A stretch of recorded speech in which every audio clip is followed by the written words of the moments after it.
ಎಲ್ಲರಿಗೂ ಆಸೆ ಇರ್ತದಲ್ಲ ಮಂತ್ರಿ ಆಗುತ್ತೆ, ಎಲ್ಲರಿಗೂ ಮಂತ್ರಿ ಆಗಬೇಕು ಅಂತ. ಫಸ್ಟ್ ಟೈಮ್ ಈಗ ಇದು ನರೇಂದ್ರ ಮೋದಿಯವರು ಚೀಫ್ ಮಿನಿಸ್ಟರ್ MLA ಆಗಿಲ್ಲಪ್ಪ, ಚೀಫ್ ಮಿನಿಸ್ಟರ್ ಆಗಿರೋಲ್ಲ. ಅದಕ್ಕೆ ಎಲ್ಲರಿಗೂ ಆಸೆ. ಚೀಫ್ ಮಿನಿಸ್ಟರ್ ಇಲ್ಲದೆ ಹೋದ್ರು ಕೆಲವು ಮಂತ್ರಿ ಆಗಿದ್ದವರು ಇದ್ದಾರೆ, MLA ಆಗಿದ್ದೇ ಹೋದ್ರು ಮಂತ್ರಿ ಆದವರು ಕೇಳ್ತಾರೆ. ಅವ್ರು ಕೇಳಿದ್ರೆ ತಪ್ಪೇನಿದೆ ಕೊಟ್ಟರೆ ತಪ್ಪೇನಿಲ್ಲ. ನೋಡಪ್ಪ, ನಾನು ಫಸ್ಟ್ ಟೈಮ್ ಹೊಸ ಪೀಳಿಗೆ ಬೆಳಿಬೇಕಲ್ಲ. ಎಷ್ಟು ದಿನ ನಾವೇ ಊಟ ಹೊಡ್ಕೊಂಡು ಈಗ ಆಲೆ 34 ವರ್ಷ ಆಯ್ತು. ಹೊಸ ಜನ್ರೇಷನ್ ಬರಬೇಕಾ, ಹೊಸ ಆಲೋಚನೆ ಬರಬೇಕಲ್ಲ.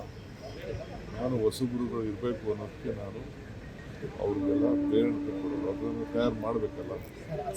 ಈಗ ಹೊಸ ಜನ್ರೇಷನ್ ಇರಬೇಕಲ್ಲ. ತಪ್ಪೇ ನಾವು ಕೇಳ್ತಾರೆ, ತಪ್ಪೇನಿಲ್ಲ. ಪಾರ್ಟಿ ಲೀಡರ್ಶಿಪ್ ತೀರ್ಮಾನ ಮಾಡಿ. ಈಗ ಹೊಸ ಶಾಸಕರುಗಳು ತಮ್ಮ ಮಂತ್ರಿಮಂಡಲಕ್ಕೆ ಸೇರೋ ಅವಕಾಶ ಸಿಗ್ಬೋದಾ ಸರ್? ಅದನ್ನು ಕೇಳ್ತೀವಿ. ಈಗ ನಾನು ಮಂತ್ರಿಮಂಡಲ ಮಾಡ್ತೀನಿ ಅಂತ ನಾನು ಹೇಳುವುದಿಲ್ಲ. ಚೀಫ್ ಮಿನಿಸ್ಟರ್ ಹೇಳಿದ್ದಾರೆ ನನ್ನ ಕ್ಯಾಬಿನೆಟ್ ಎಕ್ಸ್ಪ್ಯಾನ್ಷನ್ ಮಾಡ್ತೀನಿ ಅಂತ ಹೇಳಿದ್ದಾರೆ. ಅವರು ಎಕ್ಸ್ಪ್ಯಾನ್ಷನ್ ಮಾಡ್ತಾರೆ ಅಂತ ಕೆಲವರು ಡೆಲ್ಲಿಗೆ ಹೋಗ್ತಾರೆ, ಕೆಲವರು ಪತ್ರ ಬರೀತಾರೆ, ಕೆಲವು ಇನ್ನೆಲ್ಲ ಹೊರಗಡೆ ಹೋಗಿ ಮಾಡ್ತಾರೆ. ಅವ್ರ ಆಸೆ ಇರ್ತದೆ.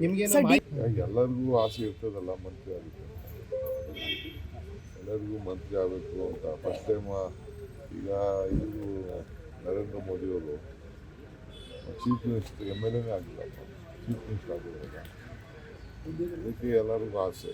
ಚೀಫ್ ಮಿನಿಸ್ಟರ್ ಇಲ್ಲದೆ ಹೋದ್ರು ಕೆಲವು ಮಂತ್ರಿ ಆಗಿದ್ದವರು ಇದ್ದಾರೆ, MLA ಆಗಿದ್ದೇ ಹೋದ್ರು ಮಂತ್ರಿ ಆದವರು ಕೇಳ್ತಾರೆ. ಅವ್ರು ಕೇಳಿದ್ರೆ ತಪ್ಪೇನಿದೆ. ಕೊಟ್ಟರೆ ತಪ್ಪೇನಿಲ್ಲ. ನೋಡಪ್ಪ, ನಾನು ಫಸ್ಟ್ ಟೈಮ್ ಹೊಸ ಪೀಳಿಗೆ ಬೆಳಿಬೇಕಲ್ಲ. ಎಷ್ಟು ದಿನ ನಾವೇ ಊಟ ಹೊಡ್ಕೊಂಡು ಈಗ ಆಲೆ 34 ವರ್ಷ ಆಯ್ತು. ಹೊಸ ಜನ್ರೇಷನ್ ಬರಬೇಕಾ, ಹೊಸ ಆಲೋಚನೆ ಬರಬೇಕಲ್ಲ. ನಾನು ಹೊಸಬರುಗಳು ಇರಬೇಕು ಅನ್ನೋದಕ್ಕೆ ನಾನು ಅವ್ರಿಗೆಲ್ಲ ಪ್ರೇರಣೆ ಕೊಡೋದು, ಅದನ್ನು ತಯಾರು ಮಾಡಬೇಕಲ್ಲ. ಈಗ ಹೊಸ ಜನ್ರೇಷನ್ ಇರಬೇಕಲ್ಲ. ತಪ್ಪೇ ನಾವು ಕೇಳ್ತಾರೆ, ತಪ್ಪೇನಿಲ್ಲ.